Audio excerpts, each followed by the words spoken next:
Human left, his leftovers for stray animals. But turned around to find 3. Hungry alien girls. Jake Martinez finished his late dinner on the small balcony of his apartment. The city lights twinkled below as he gathered the leftover chicken and rice from his plate. He had developed a habit over the past months of leaving food scraps outside for the stray cats that wandered the alley behind his building. The 28-year-old maintenance worker lived alone and found comfort in helping the hungry animals that roamed the streets. He placed the plate near the fire escape stairs and headed back inside to wash his dishes. 20 minutes later, Jake remembered he had left his phone outside. He opened the sliding door and stepped onto the balcony, expecting to find an empty plate and maybe catch a glimpse of the orange tabby cat that usually showed up around this time.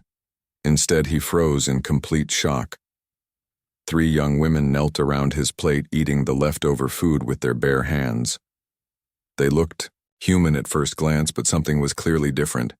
Their skin had a subtle blue tint that shimmered in the moonlight, and their hair moved as if underwater, despite the still night air. The tallest one, with long silver hair, noticed Jake first. Her large violet eyes met his, and she immediately stopped eating. The other 2 followed her gaze. A redhead with copper-colored skin and a brunette with golden highlights. Both stared at Jake with the same ethereal violet eyes. Jake rubbed his eyes, thinking he was hallucinating from working too many overtime shifts. But when he looked again, they were still there. The 3 women appeared to be in their early 20s, and despite their otherworldly appearance, they looked thin and desperate. The silver-haired woman slowly stood up. Her movements were graceful but cautious, like a deer ready to bolt. She spoke in a melodic voice that seemed to resonate in Jake's mind rather than his ears. "My name is Luna. This is Amber and Maya. We are sorry for taking your food offering. We have not eaten in 3 solar cycles." Jake blinked several times, trying to process what was happening. Solar cycles meant days, right? These women were clearly not human, but they spoke perfect English and seemed peaceful. "Where are you from?" Jake asked, keeping his voice gentle and non-threatening. Luna exchanged glances with her companions before answering. "We are from the Kepler system. Our ship crashed in your ocean 7 days ago. We are the only survivors." The redhead Amber stepped forward cautiously. Her voice was softer than Luna's.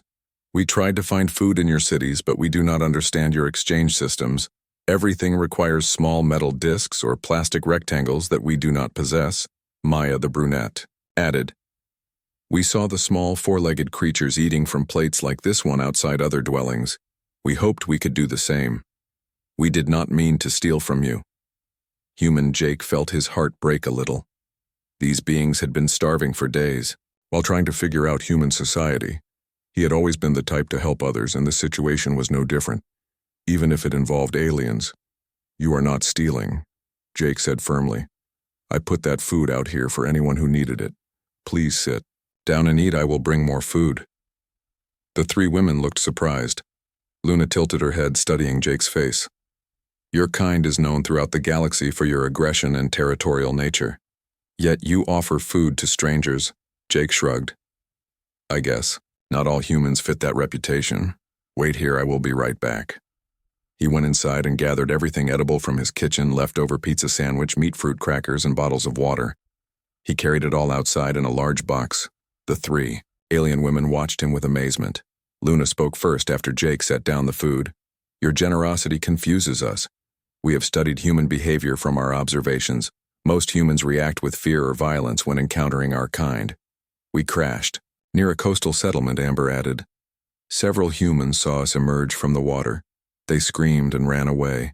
Some returned with loud projectile weapons. We had to hide." Maya nodded.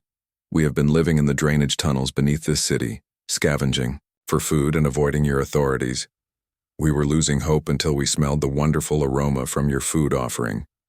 Jake sat down across from them as they began eating. "Tell me about your home. What was your mission here?" Luna explained between bites. "We are explorers from the Zephyrian Republic. Our people sent us to study peaceful civilizations and establish diplomatic contact.